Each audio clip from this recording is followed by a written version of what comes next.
नमो देव्यै महादेव्यै शिवायै सततं नमः नमः प्रकृते भद्रायै नियता प्रणता स्मतां सर्वमङ्गलमाङ्गल्ये शिवे सर्वार्थसाधिके शरण्ये त्र्यंबके गौरी नारायणी नमोस्तुते. श्रीदेवी महात्म्य अध्याय 3. श्री गणेशाय नमः. श्री देव्ये नमः. सांगे शौनकासी मार्कंडेय सांगे शिष्यासी मेधा ऋषी सुरथासी सांगता झाला इतिहास. तेव्हा ते असुरांचे सैन्य जाण देवीने मारिले संपूर्ण ऐसे सेनापतीने पाहून चिक्षुर नामा धावला. क्रोधे येऊन या असुर युद्ध करिता जाहला दुर्धर देवीवरी अपार शर वर्षता जाहला समरांगणी. जैसा मेरू शिखरावरी मेघ तोय वृष्टी करी तैसा वर्षला बाणधारी देवीवरी असुर तो.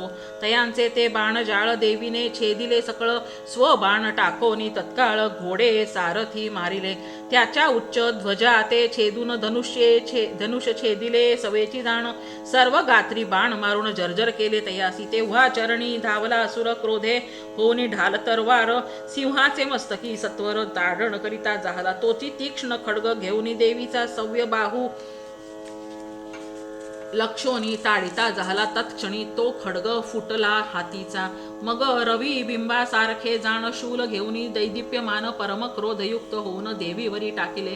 देवीने ही शूल सोडिले त्याही असुर शूल खंडिले आणि शतदा छिन्न भिन्न केले शरीरतया दैत्याचे.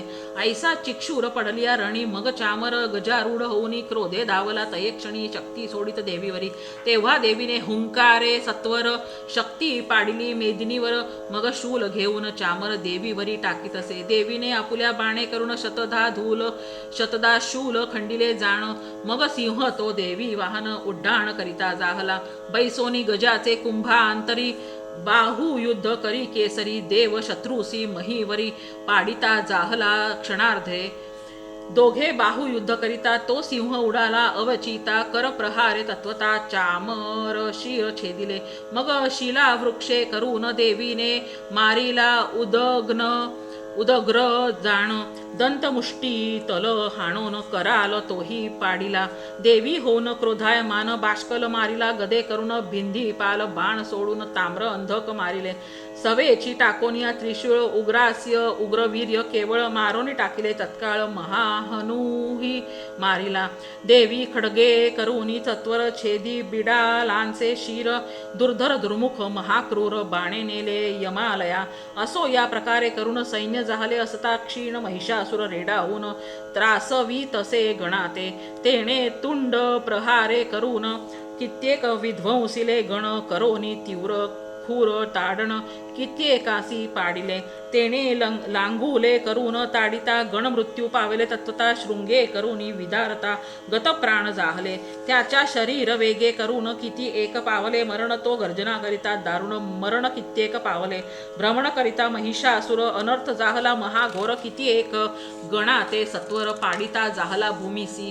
त्याच्या उच्छ्वास वायू कडून किती एक जाहले गत प्राण ऐसा तो देवी गणा ते वधून सिंहावरीही धाविनला. सिंहा ते मारावे म्हणून धावून जात असे तयक्षणी मग अंबिका तया लागून कोप करीती जाहली. तोही महापराक्रमी असुर कोपे करून या थोर भूमी प्रती मारोनी खूर विदारिता जाहला. मोठ मोठे उच्च पर्वत शृंगे करूनी विदारित क्षणे उडवून या टाकीत गर्जना करीत भयंकर. त्याच्या वेग भ्रमणे करून विदारिली पृथ्वी आपण जेणे लांगुल ताडणे जाण सागरा तेही क्षोभविले. शृंग भ्रमणे करूनी सत्वर विदारिले सर्व जलधर.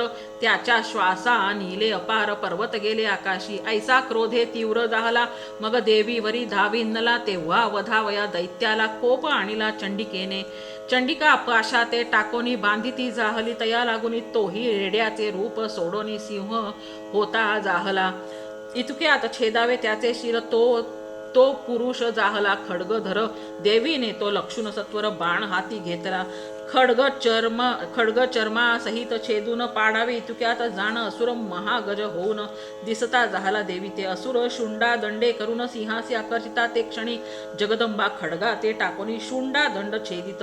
इतक्यामध्ये तो असुर रेडा जाहला सत्वर पुन्हा त्रैलोक्य चराचर क्षोभविता जाहला. त्यानंतर क्रोध पाहून जगन्माता करी मधुपान दिसत असे अरुण लोचन हसती होय क्षणाक्षणा. तेव्हा गर्जना करुणी असुर बल वीर्ये मदोन्मत्त निष्ठुर शृंगे करुणी पर्वत थोर देवीवरी टाकीत असे. देवीने सोडोनी तीव्र बाण पर्वत थोर टाकिले फोडून. मग त्या असुरा लागी वचन देवी बोलती जाहली. मूढ हा क्षण मात्र गर्ज गर्ज मी जो वरी मधु प्राशी सहज तुझ मारिता अधी तीज गर्जतील सर्वही. मेधा म्हणे सूर थासी ऐसे देवी वदोनी ते असी. मग उड्डाण करुणी वेगेसी असुरावरी बैसली. त्याच्या कंठाचे ठाई जाण पादे केले आक्रमण. शुळे करुणी ताडण त्याते करीती जाहली. ऐसी आपरी तो निशाचर देवीने पदे आक्रमिता सत्वर निज मुखा पासोनी बाहेर अर्धा निघता जाहला. अर्ध निघाला असता जाण युद्ध करी असुर आपण. देवीने पराक्रमे करून मोहे व्यापिले तयासी. नंतर खड्ग घेऊन सत्वर तत्काळ छेदिले असुर शिर. महिषासुर तो पृथ्वीवर पडता जाहला ते काळी. तेव्हा दैत्य सैन्य हाहाकार होता जाहला अनर्थ थोर. उरले जे का असुर भारत दाही दिशा पळाले. देव सैन्य जय जयकार वर्षाव होतसे पुष्पनिकर. अत्यंत हर्षा ते सुरवर पावते जाहाले ते काळी. तेव्हा महर्षी सहित सुरवर देवीसी स्तविते जाहले. अपार गंधर्व पतीही सुस्वर गाते जाहले ते समयी. देवता अप्सरांचे गण करीते जाहले दिव्य नर्तन. या प्रकारे त्रैलोक्य जाण सुखी होते जाहले. असो हे महालक्ष्मीचे आख्यान जो करी श्रवण पठण त्यासी सर्व पुरुषार्थ जाण येणे करून साधती. श्लोकाचा अर्थ सकळ राममुखे वदविला. केवळ सज्जनी मिळवनिया कुशळ श्रवण केला पाहिजे. स्वशत्रूसी व्हावे दमन सर्व बाधांचे व्हावे प्रशमन. ऐसे मनी वाटता जाण हा अध्याय पहावा. इति श्री मार्कंडे पुराणे सावर्णिके मन्वंतरे देवी भगवती महात्म्ये तृतीय अध्याय. श्री जगदंबा अर्पणमस्तु. ओम श्री महाकाली महालक्ष्मी महासरस्वत्यै नमः. यदक्षरपदभ्रष्टं मात्राहीनं च यद्भवेत् तत् सर्वं क्षम्यतां देवी प्रसीद परमेश्वरी. ओम महाकाली महालक्ष्मी महासरस्वती देव्यै नमः.